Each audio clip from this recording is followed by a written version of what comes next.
It's probably the first time.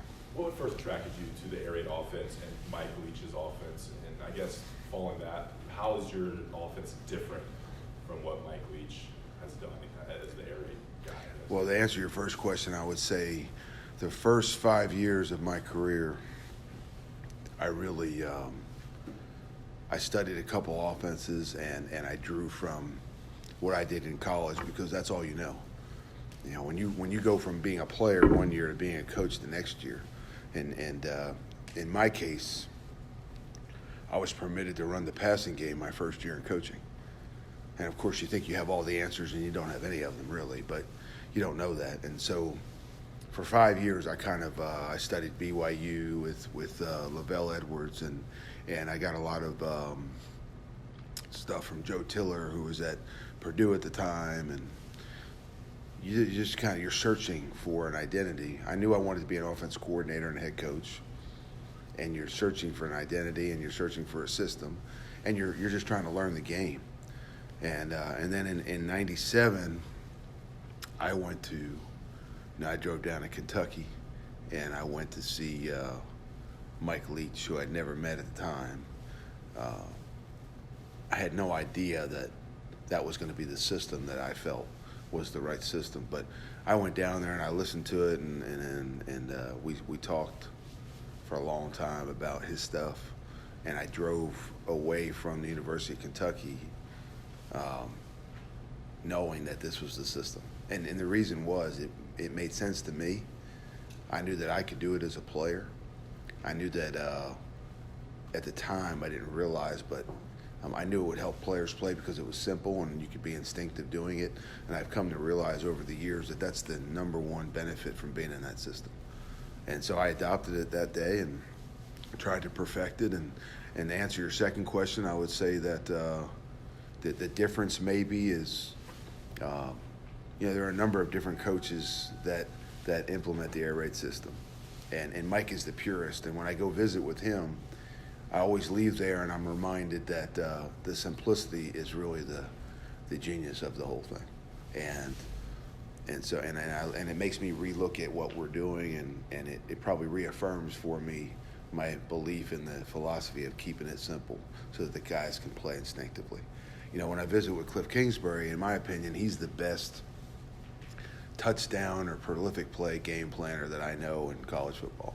And now you're going to see him do his thing at the Arizona Cardinals. But, he would put X amount of wrinkles in, probably more than I would, in a game, and they're the prolific plays in the game.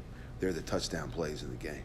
And he does it at a higher percentage and better than most, in my opinion. That's why I sought him out early on. And I met him sitting in a quarterback room at one of Mike Leach's quarterback meetings at Texas Tech. So the area that we are falling right now is kind of more where Lincoln is at Oklahoma.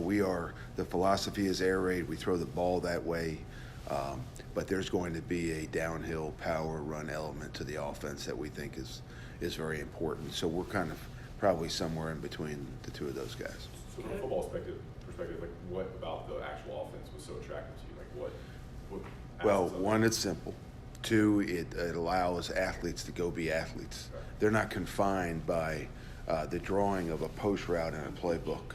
They're given the opportunity to, I always use this example. If you're running a post route, which is just an in cut, and the safety bails and gives up a lot of grass underneath, you may run the post route exactly the way somebody might draw it up in a playbook. If that safety comes down to play in the box, that post may be more vertical and he may chase the grass behind the safety. The angle of that post is going to change. It's a decision made by the receiver, and he's doing it athletically and he's doing it on the fly, and he's really doing it without really having to think. It's instinctively reacting to where the grass is. And the quarterback is always throwing to a guy that's in space. We don't have as many contested catches, for throws in this offense because of the nature of the way we allow receivers to run routes. But the philosophy is to stay simple, spread teams out, horizontally pre-snap, vertically post-snap, and really displace 11 defenders throughout the field as much as we possibly can, and not have to go coach athletes. We distribute the quarterback's going to distribute the ball to athletes in open space, and we can do less coaching and let those guys do what they do well. When people think of the air raid and they think of Mike Leach, they think of prolific passing.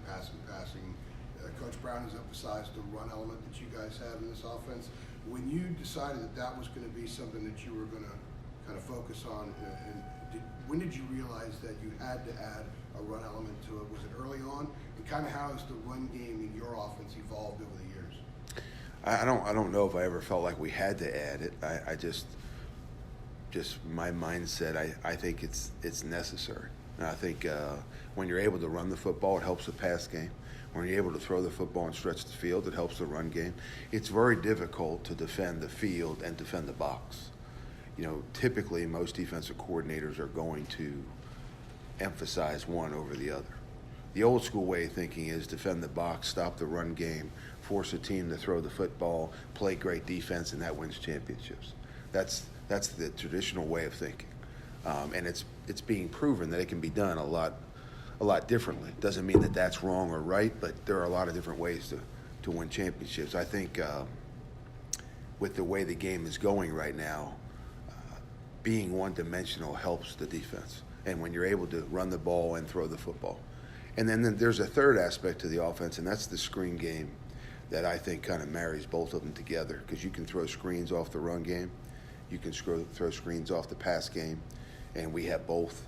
And I think that's a third element that's not usually talked about offensively, but all three are big factors in the system. And, you know, I think the media thinks, in my experience in the past, that I'm trying to skate answering a question. When they ask me what are we focusing on for the opponent this week, but the answer is always the same. You know, we're gonna take what they give us, and we have the ability in this system to do that on each down. And so I never know whether we're going to throw it 70 times or run it 70 times. I just know if the quarterback's making good decisions, we're taking and attacking the grass that the defense is giving us. How much has the power run element evolved, going back to like your Stephen F. Austin days to previous stops to now? The offense really has been the same for quite a while. You know, the advantage I think that I have personally as an offense coordinator is that and I had a conversation with a buddy of mine who's an OC in the SEC right now, and he just said the one thing that he envies is that I've been in the same offense for a long time. You know, he said, I've been coaching 19 years, and I've coached in 5 different systems. And I never really realized that, but that is an advantage, because all we do is we take this vehicle that we have and we improve it each year. You know what I mean? And you get new tires on it. You soup up the engine. You shave it down so it's lighter and it's faster. You're taking this Ferrari and you're finding a way to make it faster and make it better than it was last year, as opposed to completely changing it every 3 or 4 years. So that's been a real advantage. And I would correct you, it was Sam Houston State. Houston State. Yeah, they'd be pretty aggravated if they heard you say that. Yeah. Coach, I have 2 questions. Yes, ma'am.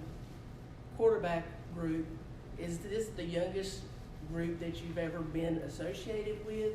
And then go and tell us a little bit about each one of them's strengths and what they need to work on. Second youngest group. I had 4 true freshmen one year. This year I have a true freshman and 2 redshirt freshmen. And really the process, and I really like the way Coach Brown put it, the process this spring, the approach with them, not that they're not competing with each other, and they are, and we're challenging them to separate themselves from the other 2, whoever that may be. You know, that's part of this game. But the number one item on the agenda for the spring was for them to learn the offense, get the offense down, and once they learn the system, now we have to work on improving and polishing up some of the things that we don't do very well. So that's no different than the whole process for the entire offense. So we installed the entire offense in 4 days. We probably could have done it in 3. We kind of stretched it out a little bit to make it simpler. And then after we got it in, we now know it, but we're not very good at it. And that's kind of where it was with the quarterbacks as well. And then we take the next 4 days, practices 5 through 8, and we reinstalled it with the quarterbacks. And there's a focus for each day, just like there was the first 4. And after 8 days, it's interesting to see how much better we are, you know, at running the system. And I would say there was considerable improvement with the 3 quarterbacks from day 1 to day 8. And then the second half of spring ball is all about progressive situations and progressive issues with these plays, particularly with all the things that Jay Bateman threw at us defensively. And so that was really the focus the second half of spring ball. And we probably had a more wide open scrimmage the week before the spring game. I think it was our goal to be much simpler in the spring game because it was being televised. Overall, with the offense, just beyond the quarterbacks, what did you see within the spring, and where do you like where you are right now going into fall camp? You know, this process, even though every team is different, the process is the same. You know, you got to get it installed and get it taught. Then we reinstall it, and then we want to try and perfect it. And for the next, 4 years of a freshman player's career right now, he's going to work on perfecting what we put in. The offense doesn't continually change. And there's probably two misconceptions about the offense. One is that we only have 28 plays. We have 28 components to the offense. And we've talked about this, you can mix and match any two or three of them. And we're as multiple as anybody that's out there, or we have the capability to be as multiple as anybody out there. But we're not going to ask our players to know 1,200 different things. We're going to ask them to know 28, and we're going to present, 700, 800, 900 different pictures to the defense throughout the course of the season. We want the ability to be really, really multiple for our opponent, to make things difficult for them. We want to keep it simple for us in our room when we're teaching it. We want to do it really, really instinctively and play fast and appear, very multiple to the defense. That's the one misconception, and the other one obviously is the run pass deal. It's not our goal just to throw for 500 and flip it 70 times a game. If that's what they give us, that's what we'll do, and we have that capability. And I think the best thing about it, the whole system, is it's flexible enough that if your strength lies in one area one year, you emphasize that part of the offense more. The second year, talent may change or graduate.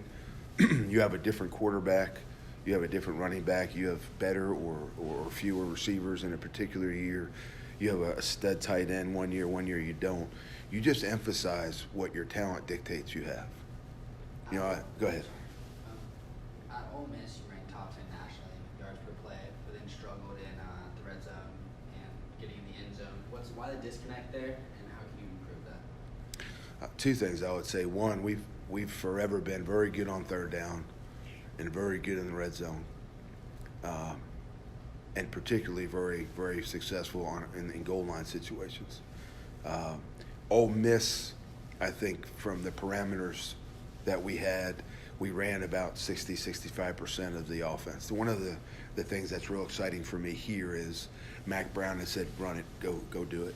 And the stuff that we did for the last 20 years, the full playlist, 100% of the offense is at our disposal here, and that's what we taught, and that's what we installed. And I think I don't think there are any restrictions here, so we're able to, just attack it with the entire system, and we taught it all to the guys, and I don't foresee having red zone, goal line, and third down problems this season. Got time for one more? Why did you leave Ole Miss to come to North Carolina? That's a great question, and I would say that it has absolutely nothing to do with Ole Miss. We had a great time there. My family enjoyed Oxford for 2 years. I worked for a really good person in Matt Luke, and I was around a great staff whom I miss, and so obviously some tremendous players. I think we had some of the best receivers in the country, so there was no reason to want to leave Ole Miss. And I know some of you may ask about the NCAA issues there, but those are actually gone now. If ever there was a year to stay there, it would have been this year, because they're actually on an even playing field this season. But I came out here to meet with Mac Brown, and before I ever talked to him, there was really no intention of ever leaving Ole Miss for a comparable job, a lateral move, as they say. But two things happened on the visit. One, he said, I don't want you to come visit with me unless you bring your wife. I thought that was a pretty classy move. And he felt like if there was going to be a change in my life. It was going to affect my wife as well. And so he flew both of us out. And I really liked that. And then we spent 48 hours out here, spent a lot of time with Mac Brown and Sally Brown. And for me, you just know when you go to a certain place and you're around certain people, it's just like when athletes are being recruited, out of high school. I just came here and spent time with Mac Brown and knew that this was the right place for me. I just felt like this is the guy. He's one of the best head football coaches in all of college football. Why would I not want to be here? And then to have the opportunity to do it in Chapel Hill at the University of North Carolina. And I'm familiar with North Carolina because John Bunning was my college football coach. So I had been down here in the spring and fall camp to watch his teams when he coached here. So to have a chance to come to a place like this, high quality of life, obviously you can win at a high level in the sport of football, and to coach for a guy like Mac Brown. That's the long-winded answer. The short-winded answer is 2 words, Mac Brown. He's the number one reason that I'm sitting here right now.